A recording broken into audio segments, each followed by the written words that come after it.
motor por la oscura callejuela.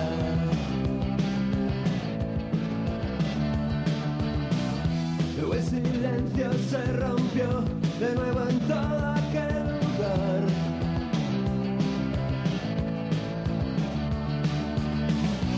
Una muchacha taconeó sobre la acera. En un momento recorrió camino hasta el portal. Mientras allí la oscuridad no sabe que alguien la acecha.